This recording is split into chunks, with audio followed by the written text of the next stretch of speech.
Vous vous plaignez du froid dès que le chauffage baisse d'1 degré. Imaginez un hiver sans fin, où l'intérieur de votre maison est aussi glacial que le vent qui hurle dehors. Pour des millions de personnes au Moyen Âge, ce n'était pas un cauchemar, mais une réalité mortelle. Aujourd'hui, on plonge dans le grand froid de l'histoire pour comprendre comment nos ancêtres survivaient, ou pas, à des hivers qui tuaient presque tout le monde. D'abord, il faut visualiser la maison d'un paysan médiéval. Oubliez tout ce que vous connaissez. Pas de double vitrage, pas d'isolation moderne. Les murs étaient souvent faits de torchis, un mélange de terre et de paille, et le sol n'était que de la terre battue. Quand les températures plongeaient, parfois bien en dessous de zéro, l'intérieur devenait un véritable congélateur. Le froid s'infiltrait par chaque fissure et le sol gelé aspirait la chaleur du corps. Rester immobile, c'était risquer l'hypothermie, même à l'intérieur de sa propre maison. Alors, comment dormait-il ? Le lit, tel qu'on le conçoit, était un luxe. La plupart des gens dormaient sur le sol. Pour se protéger de ce froid glacial, ils utilisaient une astuce simple mais ingénieuse. Ils accumulaient d'épaisses couches de paille ou de foin. On parle parfois de plus de 50 cm d'épaisseur. Ce matelas naturel servait d'isolant, créant une barrière entre le corps et la terre gelée. Pour l'enrichir, ils y ajoutaient tout ce qu'ils pouvaient trouver. De vieux vêtements usés, de la mousse séchée, des feuilles mortes. Le principe est le même que celui d'une doudoune moderne. Tous ces matériaux emprisonnaient des petites poches d'air, ce qui limitait énormément la perte de chaleur corporelle. C'était leur technologie de survie. Bien sûr, l'isolation ne s'arrêtait pas au lit. Le concept de layering, ou superposition de couches, n'a pas été inventé par les marques de sport outdoor, mais par la nécessité. Les paysans portaient en permanence plusieurs couches de vêtements, souvent entre 4 et 7. Tout commençait par une chemise en lin contre la peau, puis s'ajoutèrent des tuniques, des chausses, et enfin, la pièce maîtresse, un vêtement en laine épaisse. La laine était un matériau miracle pour l'époque. Sa fibre a une propriété incroyable. Même mouillée, elle conserve environ 80% de sa capacité isolante. C'était crucial quand on vivait dans un environnement humide et froid. Et pour un petit bonus, afin d'éloigner les puces et autres insectes qui adoraient de se nicher dans ces épaisseurs de tissu, ils exposaient régulièrement leurs vêtements à la fumée du foyer. Une méthode de désinfection un peu rustique, mais efficace. Parfois, les vêtements et la paille ne suffisaient pas. Il fallait une source de chaleur vivante. C'est là que ça devient intime. Durant les nuits les plus froides, il n'était pas rare que les familles fassent entrer leurs animaux dans la maison. Poulets, cochons, parfois même une vache ou un veau, partageaient l'unique pièce de vie avec les humains.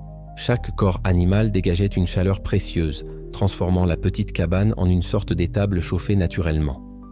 En plus de la chaleur, la respiration des animaux produisait de la vapeur d'eau, ce qui augmentait l'humidité ambiante. Un air humide, même froid, paraît toujours un peu plus chaud qu'un air sec et glacial. C'était une cohabitation forcée, bruyante et certainement malodorante, mais qui pouvait faire la différence entre la vie et la mort. Au centre de cette survie, il y avait le feu. Le foyer était le cœur battant de la maison. Mais attention, ce n'était pas une cheminée moderne et efficace. Le plus souvent, c'était un simple foyer ouvert au milieu de la pièce, avec un trou dans le toit pour laisser la fumée s'échapper, plus ou moins. Une grande partie de la chaleur montait et se perdait directement par cette ouverture. Le bois sec était une ressource extrêmement précieuse qu'il fallait gérer avec une parcimonie extrême. On ne laissait jamais un grand feu brûler pour rien. La journée, on le garnissait pour cuisiner et se réchauffer un minimum. Et la nuit, c'était l'art de couver les braises. On recouvrait le foyer de cendres pour que les braises se consument très lentement, dégageant une chaleur douce et durable jusqu'au matin. Il suffisait alors de souffler dessus pour ranimer la flamme sans utiliser de nouvelles bûches. Mais ce foyer était aussi un danger constant. La fumée remplissait la pièce, causant des problèmes respiratoires chroniques, et une étincelle mal contrôlée pouvait transformer la maison de paille et de bois en un brasier mortel en quelques minutes. L'hiver, c'était aussi une bataille contre la faim. La terre était gelée, rien ne poussait. La survie dépendait entièrement de ce qui avait été préparé pendant l'automne. C'était une course contre la montre pour conserver les récoltes. Les légumes racines étaient stockés dans des caves ou des silos. Les céréales étaient mises à l'abri des rongeurs. La viande, une denrée rare, était salée ou fumée pour pouvoir être conservée pendant des mois. Le plat de base, celui qui nourrissait les familles pendant tout l'hiver, était le pottage. C'était une sorte de bouillie épaisse, une potée qui mijotait en permanence sur le feu. On y mettait des céréales, des pois, des fèves et les quelques légumes disponibles. Chaque jour, on rajoutait ce qu'on trouvait. Les riches, bien sûr, avaient une autre réalité. Leur garde-manger était plein de viande, de vin, d'épices, et leur cheminée monumentale brûlait du bois sans compter. Mais pour l'immense majorité de la population, chaque bouchée était comptée. Avec ce tableau, vous comprenez pourquoi l'hiver était si dangereux. Le froid constant affaiblissait les corps, rendant les gens vulnérables aux maladies. Les affections respiratoires, comme la pneumonie, étaient souvent fatales. Si les réserves de nourriture venaient à manquer avant le printemps, c'était la famine. Les structures des maisons, fragilisées par la neige et le gel, pouvaient s'effondrer, ensevelissant leurs habitants. La mortalité grimpait en flèche chaque hiver. Et pour ne rien arranger, le Moyen-Âge a connu une période de refroidissement climatique, connue sous le nom de petit âge glaciaire. Certains hivers sont devenus encore plus longs et plus rigoureux, poussant les conditions de vie déjà précaires à leur point de rupture. Pour beaucoup, l'arrivée du printemps n'était pas une certitude, mais un espoir fragile. Voilà le véritable visage de l'hiver au Moyen-Âge. Une lutte de tous les instants contre le froid, la faim et la maladie.